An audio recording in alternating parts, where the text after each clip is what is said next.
देश का, गुजरात की धरती का एक महान सपूत हम सभी से बहुत दूर चला गया है। हम सभी के प्रिय श्रद्धेय केशुभाई पटेल जी, उनके निधन के समाचार मैं कल्पना ही नहीं कर सकता हूं। मैं बहुत दुखी हूं, बहुत स्तब्ध हूं। केशुभाई का जाना मेरे लिए किसी पिता तुल्य के जाने की तरह है। उनका निधन मेरे लिए ऐसी क्षति है जो कभी पूरी नहीं हो पाएगी। करीब 6 दशक का सार्वजनिक जीवन और अखंड रूप से एक ही लक्ष्य, राष्ट्रभक्ति, राष्ट्रहित। केशुभाई एक विराट व्यक्तित्व के धनी थे।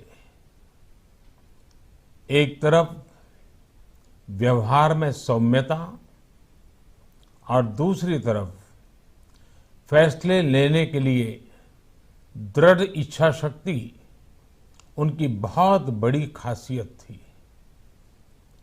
उन्होंने अपने जीवन का प्रतिपल समाज के लिए, समाज के हर वर्ग की सेवा के लिए समर्पित कर दिया था। उनका हर कार्य गुजरात के विकास के लिए रहा। उनका हर फैसला प्रत्येक गुजराती को सशक्त करने के लिए रहा। एक बहुत ही साधारण किसान परिवार से उठकर निकलने वाले हमारे केशुभाई किसान के, गरीब के उन दुखों को समझते थे, उनकी तकलीफों को समझते थे। किसानों का कल्याण उनके लिए सर्वोपरि था।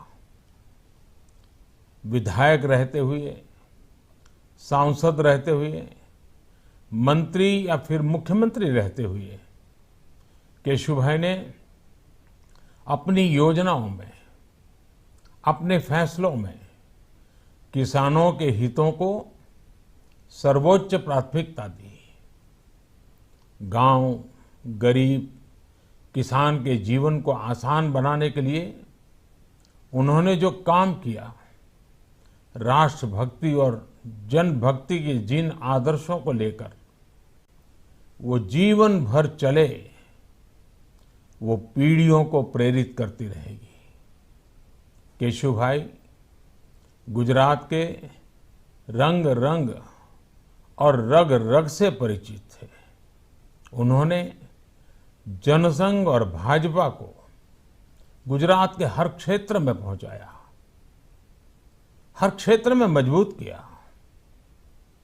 मुझे याद है इमरजेंसी के दिनों में किस तरह केशुभाई ने लोकतंत्र की रक्षा के लिए संघर्ष किया, पूरी ताकत लगा दी।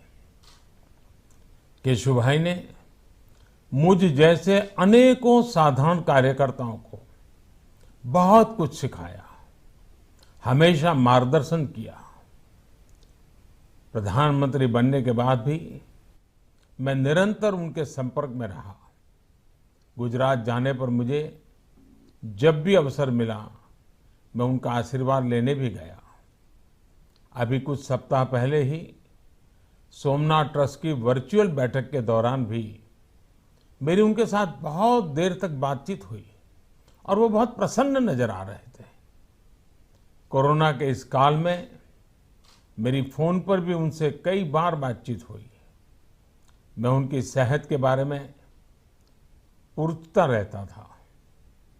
करीब 45 साल का निकट परिचय, संगठन हो, संघर्ष हो, व्यवस्था का विषय हो, व्यूह रचना का विषय हो, आज एक साथ अनेक घटनाएं मेरे स्मृति पटल पर आ रही है। आज भाजपा का प्रत्येक कार्यकर्ता मेरी तरह ही बहुत दुखी है। मेरी संवेदनाएं केशुभाई के परिवार के साथ है, संपूर्ण भाजपा परिवार के साथ है, उनके शुभचिंतकों के साथ है। दुख की इस घड़ी में मैं उनके परिवार के साथ निरंतर संपर्क में हूं। मैं ईश्वर से प्रार्थना करता हूं कि केशुभाई को अपने चरणों में स्थान दे, उनकी आत्मा को शांति प्रदान करे। ओम शांति शांति शांति।